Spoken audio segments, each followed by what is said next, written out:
Lately, I've been receiving a lot of comments about my solution and other videos that I had done regarding the Five Springs and the medicine wheel itself. So I kind of wanted to let you guys in on a little bit of information that I haven't really told that many people about, other than Sam Smith and a few other. But I kind of want to let it out there now, sort of as a teaser. And based on the feedback I get, maybe I'll give you a little bit more information. And I'm not going to get into a lot of detail about this because some of the stuff that I found is nearly impossible to find online anywhere. In fact, some of the information that I found was from the Cody Museum itself, okay, inside their McCracken Research Center. And it was very, very hard to find some of this information. And I just wanted to share some of it with you now. But a little bit of backstory is, as we know in history, it's believed that a large group of Stone Age people moved from an area of modern day Siberia to Alaska when the receding ocean waters created a land bridge between basically Russia and Alaska, and it was known as the Bering Strait.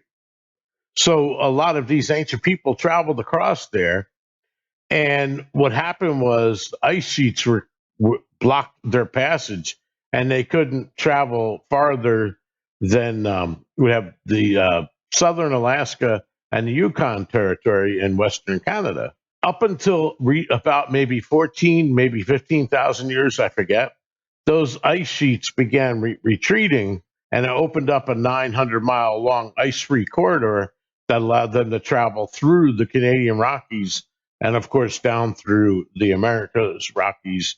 And, that's how many researchers believe that the Clovis culture moved south through the North Americas down, towards South America, right? And that's how we were colonized. And I know that there's some conflicting history regarding that, but for now, I'm just gonna explain that much to you. So anyway, the Paleo Indians is what they were known as, and also the Uto Aztecan, which are also known as the Proto Shoshone. They date back over 13,000 years. And according to their lore, ancient people used what they called the Great Migration Trail to migrate towards South America. And this trail, as it cuts through Montana and west central Wyoming, is known locally as the Bad Pass Trail. And it extends down from the Yellowstone River along the Bighorn, cuts down through where the Shoshone River meets the Bighorn, and then it goes up over the Bighorn Mountains, and then, of course, down towards Laramie and so on as it continues south. And it's believed that that's how they migrated there. And this isn't just speculation, because during the time that they would migrate, now remember, this is many generations, we're talking 13,000 years. These Aztec Tanoan people, they're known as, they would hunt, okay, and they would always be near water, food, and herbs so that they can eat and survive. So they would set up little camps, and that's where the archaeologists would find artifacts. That's how we found Clovis points and so on and so forth. And as many of you know, Forrest Fenn, we have the Fenn cache. There was also George Friesen, an archaeologist, and I believe Forrest Fenn worked with him on it. And he discovered another Clovis cache in the Bighorn Mountains, up kind of near where the wheel is. I think it's slightly southwest of the wheel, um, over by Great Bull, I guess. I'm not quite sure. I don't remember. But this is just a teaser, so I'm not going to get into that deep. So those people were also very spiritual, okay, and they created various wheels all through North America and up in Canada, and the Bighorn wheel is believed to be one of the major ones. It's the largest one that we found anywhere, and it also seemed to be important to them because the Aztec shaman slash medicine man would make arrows that point to it. Many large stones exist in the area, and all of them point exactly to the Bighorn Medicine Wheel. And we've checked this with special binoculars that have compass bearings in them so that you can line things up. And it's strange how accurate these are, that they all point. and some of them are up in what they call Carter Mountain, which is northwest of Meeteetse. There's a 65-foot long stone arrow there. There's another 58-foot one somewhere over there. And then in Pryor Mountains in Montana, there's stone arrows up near Devil's Playground that point down to the big wheel. And then the largest one that we know of is in Green Mountain, which is southeast of Lander, I guess down by Independence Rock, down in that area. It's a 150-foot arrow. These are not really marked anywhere because people don't want them destroyed. But most of them are kind of hard to see because they've been there for thousands of years, and the rocks are actually mostly now buried under the ground. I know where at least three of them are, and I may or may not share that information. I don't know. It's not really relevant to anything other than the fact that they all point to the Bighorn Medicine Wheel. And the circles that these wheels represent to most of these earlier tribes, they represent life from birth to death. And the spokes are documented as being considered umbilical cords connecting life to the center navel of the universe, which is the center current. So, in other words, the circumference of the wheel has all the spokes that all join in at the navel. They're all umbilical cords, and they're all connecting various aspects of your life. Okay. And the center area is known as the doorway to the afterworld. And they used to mark that with a buffalo skull at the Bighorn wheel. Anyway, this is kind of really strange. One of the beliefs that they had was that the human dead in the spiritual forms would follow these arrows. Okay. And they follow the arrows and they all end up at the medicine wheel. And then they go directly to the navel. And that is how you pass on into the afterworld after your death. This is what those very, very ancient people believed. And of course, the Indians learned that from them. And some of them actually changed the way they feel about it. Some of them are actually afraid of it. In fact, the Crow initially called the wheel bad medicine because it's associated with the number five. And I'm not going to get into that either. But I mean, the five currents on the outside are the main things, but five is a bad number to them. Everything that they do is associated with four.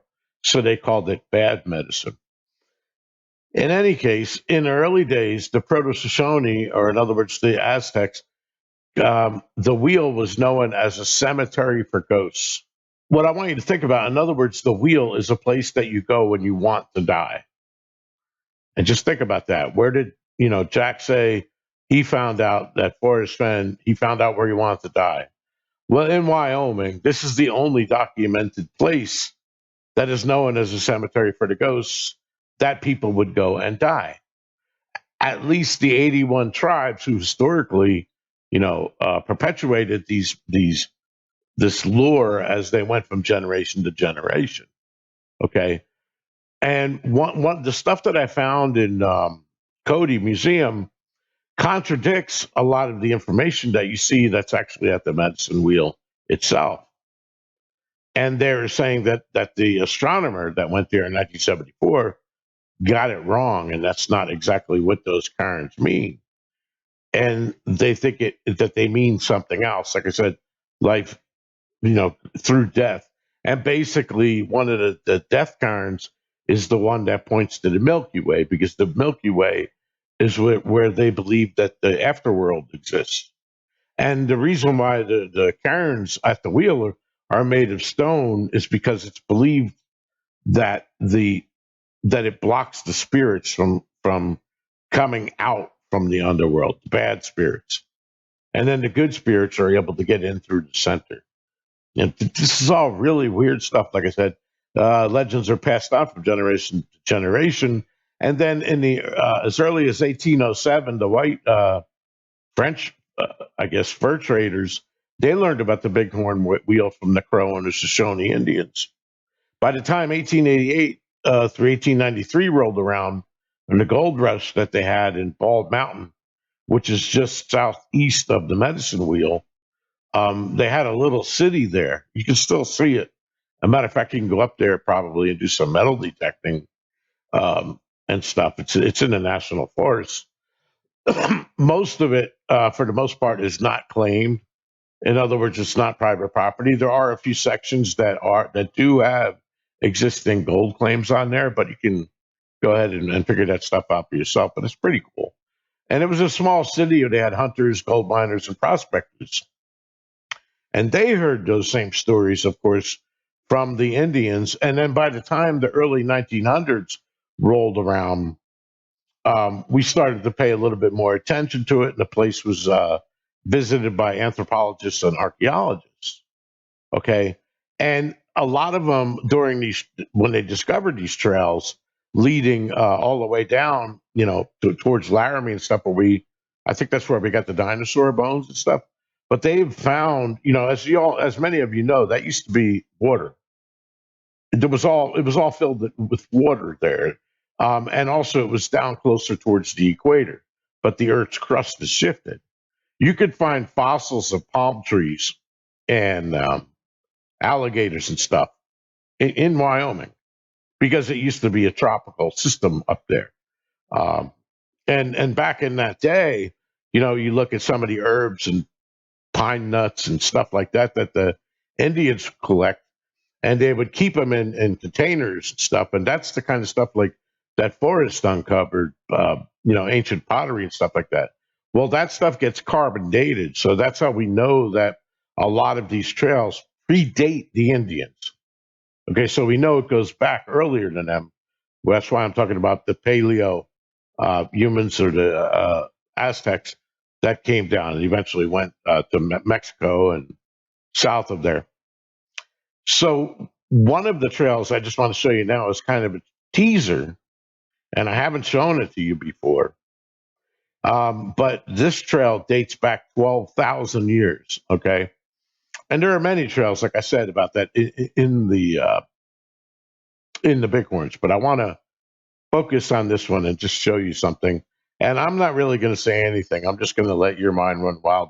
You think what you thought, but remember, this is known as a cemetery, the wheel, and it's for ghosts, and it's extremely spiritual. And 81 tribes consider it sacred. Okay. Now remember that these cairns are leading people to the wheel. They're bringing them the dead to the wheel so that they know how to enter the afterlife. That's the thought. So you go to the Bighorn Medicine Wheel to die. So check this out. I want to show you. Here's an image, a pretty old one. This man had went up here in 1924, and he basically mapped out these ancient trails. Now, the Five Springs campground, some of this stuff is not exact. The Five Springs campground today is actually down here, and the waterfalls is down here. This is that ancient trail that would go around in the mountains in the early 1900s. That was Salt Road. That was the only way to get up there. Okay, so, and I discussed that in some of my earlier videos. This dotted line, interesting enough, is one of the radials coming off, and you all know which radial that is. That's the one from the Solstice Sunset. That's the one that I was telling you where Sam Smith thinks the chest was right here. Okay, I believe that if it wasn't there, it was down here, where I show in my other video. But I don't really want to get into that. But this trail, see this arrow and this dashed line that goes up here, and then it cuts over and goes to the medicine wheel. That's the zenith line that they called it. And it's known as the spiritual trail to the afterworld.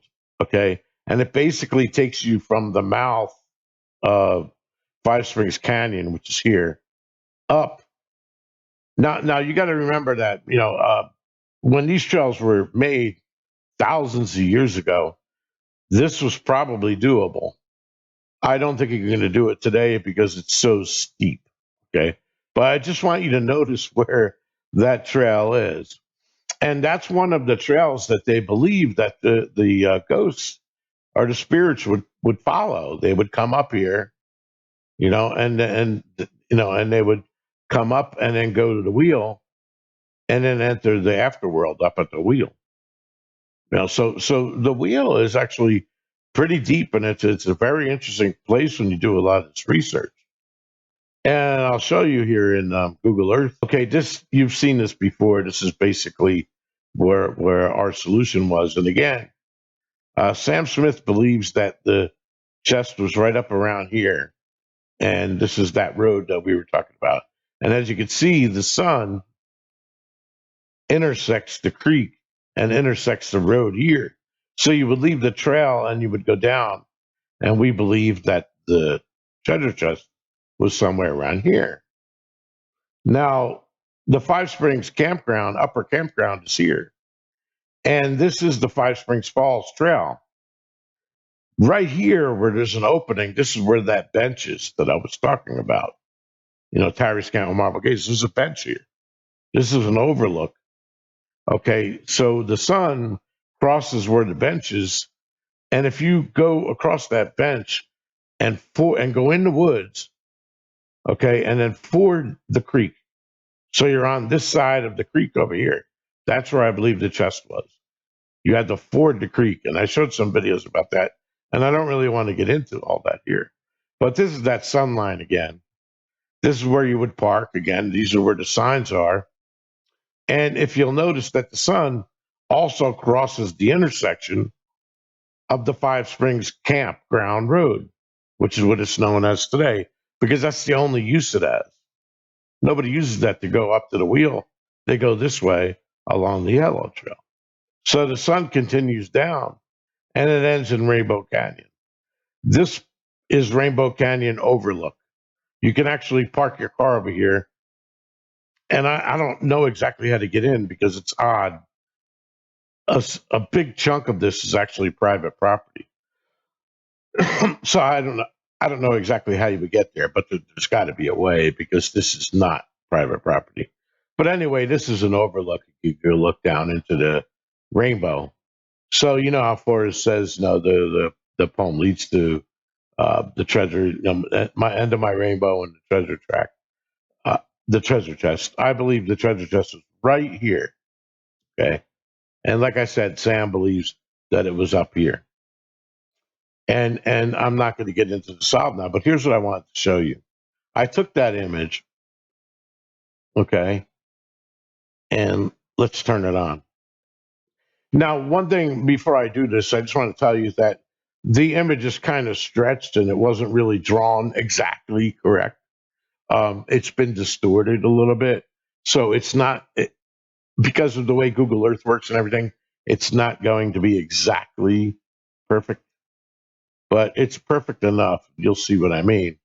This is that same map, okay? And you can see the dashed line that they have here is the same line that I have for the sun. And again, it's not lined up exactly because of what I just said. But look where Sam was looking and look where that ancient trail is, or where it used to be. Um, and again, I could take this here and I could lower the opacity. And it's probably going to be difficult for you to see, but all of this stuff is correct. This is the if you look at this through a topographical map, you'll see that everything is pretty much lined up about as good as you're going to get it, right? So that is what I wanted to show you, and so everybody's talking about arrowheads and places to die, but again, look, this trail, and like I said, you're not going to see it. Let me turn it off. If you look here, you can't see it. For the most part, it's gone. But it actually goes up here, and yeah, up here, and then it cuts across, and it goes to the wheel. It actually goes to the F current. If you go to the center and draw a line from the center through the F, it intersects where this ancient trail was. All right, and there's a little bit more information I have, but for now, I'm not going to put that out there yet. But again, I'm not trying to say that Forrest put it there, because Forrest is not going to make a climb like that. But believe it or not, the early Indians did. They would be able to make that. That is the ancient trail that he's drawn. I would guess that they would go in this valley, come up here, and then maybe a zigzag a little bit, and then it would come up right around here somewhere, and it would go right up towards the wheel. And that's there's a lot of weird stuff up here like that. There's like I told you guys before, right? Um, I believe it's here. No, here. Could be wrong. There's an ice cave there because it never gets sun in this side, and the cave actually goes pretty deep into the ground under here. So they did all kinds of strange things. But if you look around the wheel, you'll see some of those arrows that I was talking about. They're all over the place, and they all pointed here. But I thought that that was pretty cool. You look at this old map. I don't know this book or where I got the map from was not from 1924. They're just telling you that in 1924 that the author of this white paper, followed these trails or this trail. He didn't follow this. I don't believe that's a trail, but this is, and it's just I just that's very odd. This dotted line, I guess, is the sun again, the solstice sunrise, and that is what I believe is the blaze that you follow down to the physical blaze that's down here, and I believe the physical blaze is an eye. I don't think it's an arrow. An arrowhead, like I discussed, just doesn't make any sense to me. But anyway, if there's any interest in this, I can go into it in a little bit more depth and show you a lot more information. But this is pretty cool, and if you're one of those people that's following Jack around and you think that Jack is really saying that he found out where Forrest wanted to die, there's no other place than this where people would go that want to die. And just think about everything that Jack said and everything that Forrest said. I believe that the treasure chest is here. I don't believe that you're ever going to find out anything from Jack. And if you do, you really don't even know whether to trust him. But in any case, let me know what you think about this stuff. I think it's pretty cool. And like I said, I gotten pretty interested in the history of Wyoming and Montana as it relates to the Indians. And I'm sure Forrest was too. So anyway, have a great week and I'll talk to y'all later. Peace.